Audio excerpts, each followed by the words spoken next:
Bonjour et bienvenue dans l'émission Parole d'experts consacrée aujourd'hui au financement immatériel. Alors celles et ceux qui ont un jour eu la chance d'entreprendre connaissent bien le problème du financement de l'immatériel, boudé par les banques car non hypothécable. Il oblige les chefs d'entreprise à miser leurs fonds propres. Alors cette prise de risque limitée par les banques contraint les entreprises à prendre des risques sur leur trésorerie souvent fragile au démarrage. Une problématique à laquelle des acteurs ont choisi de s'attaquer en faisant de cette faiblesse marché une force business tout en offrant une alternative plus solidaire et sécurisée. Un cercle vertueux qui repose sur le crowdfunding, le collaboratif, entre autres. Et pour nous accompagner sur ce sujet, avec moi sur le plateau, Khaled Bazis, cofondateur de l'entreprise Kick & Boost. Bonjour. Bonjour. Merci d'être avec nous. On va profiter de votre présence pour faire un bilan, un état des lieux du financement immatériel aujourd'hui en France. Alors, le financement de l'immatériel pour les entreprises reste un sujet très complexe et mal appréhendé.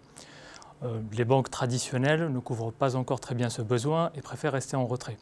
En théorie, elles considèrent toutes qu'elles sont en mesure de financer de l'immatériel pour les entreprises. En revanche, beaucoup de freins existent aujourd'hui, notamment celui de financement par la dette, puisque les frais de financement du développement de l'immatériel sont passés aujourd'hui en charge. Or, pour les banques traditionnelles, financer par la dette la charge courante des entreprises reste un sujet assez épineux, voire inconcevable pour la plupart. Donc en réalité, ce type de dépense est autofinancé. Or, du point de vue économique, cet investissement dans les produits et services immatériels est un vrai investissement pour les entreprises, puisque ça leur permet de se différencier, d'innover, d'améliorer leur compétitivité et d'être mieux présents sur le marché. Donc pour résumer, du point de vue de l'entreprise, cet investissement en développement de l'immatériel est un investissement pur et simple, sauf que du point de vue de la banque, c'est une charge non garantie, donc non finançable. Alors heureusement aujourd'hui, ça bouge un petit peu. Bpifrance commence à produire des solutions intéressantes qui permettent d'analyser et puis surtout d'améliorer la trésorerie des entreprises, sous certaines conditions. Il y a beaucoup de réflexions aujourd'hui, des travaux de recherche qui se font au sein de la DGE, donc la Direction Générale des Entreprises, et également au sein du pôle de compétitivité Finance-Innovation. En revanche, ça reste encore assez balbutiant et insuffisant pour répondre aux besoins grandissants des entreprises. Alors, quelles conséquences aujourd'hui du constat que vous faites sur l'économie globalement en France? Et est-ce que c'est une vérité aussi qui s'applique par exemple dans les pays anglo-saxons? Alors le constat est assez simple aujourd'hui. Soit l'entreprise renonce à financer son projet, ce qui se traduit par un manque à gagner pour tout le tissu économique, soit elle le fait sur fonds propres. Et ça se traduit par une tension au niveau de sa trésorerie. Donc finalement, l'opportunité du projet se transforme en menace pour l'entreprise. En revanche, l'entreprise n'a pas d'autre choix que d'innover et que de financer ses produits immatériels parce que c'est la seule manière pour elle de se différencier et d'être encore présente et concurrentielle. Et encore faut-il le pouvoir? Voilà, exactement. Donc les solutions aujourd'hui existent très peu et c'est difficile donc de financer financer ces dépenses immatérielles. Dans le monde anglo-saxon, la situation est assez similaire. Mais à ma connaissance, les réflexions sont un peu plus avancées. En revanche, il reste toujours très difficile de financer ces dépenses immatérielles par le financement bancaire classique, quel que soit l'écosystème.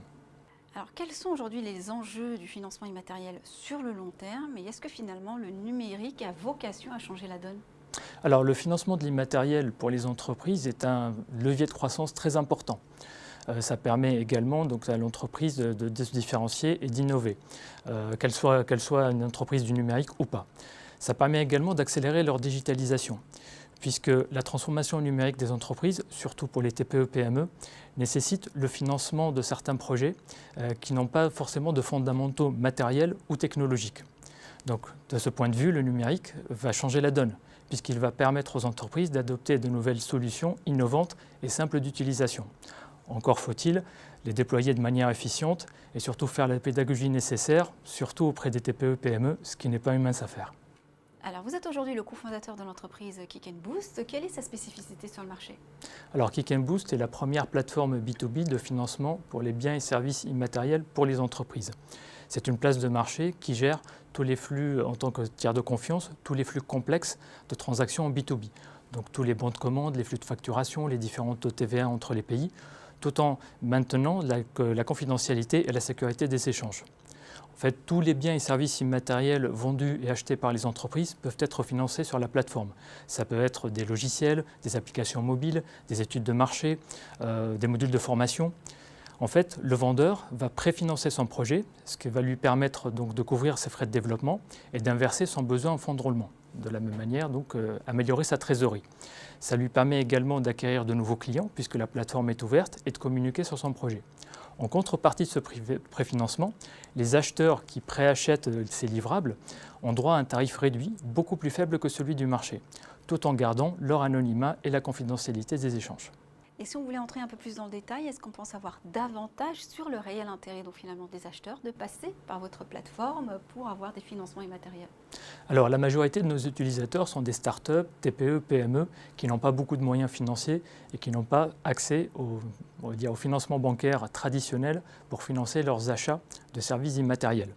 Et donc le premier intérêt quand ils viennent sur notre plateforme, c'est les tarifs réduits, puisque en contrepartie de préfinancement du projet par le vendeur, celui-ci accorde un tarif réduit, généralement 2 fois plus faible que celui du marché pour l'acheteur, ce qui les intéresse fortement puisque ça n'impacte pas beaucoup leur trésorerie.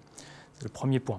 Deuxième point, c'est la confidentialité des échanges, puisque en tant qu'acheteur, lorsqu'on va s'intéresser par exemple à une étude de marché ou à une licence de logiciel, on n'a pas forcément besoin de communiquer sur son besoin, puisque ça peut être stratégique pour l'activité de l'entreprise. Ceci est garanti par notre plateforme puisque tout est anonyme.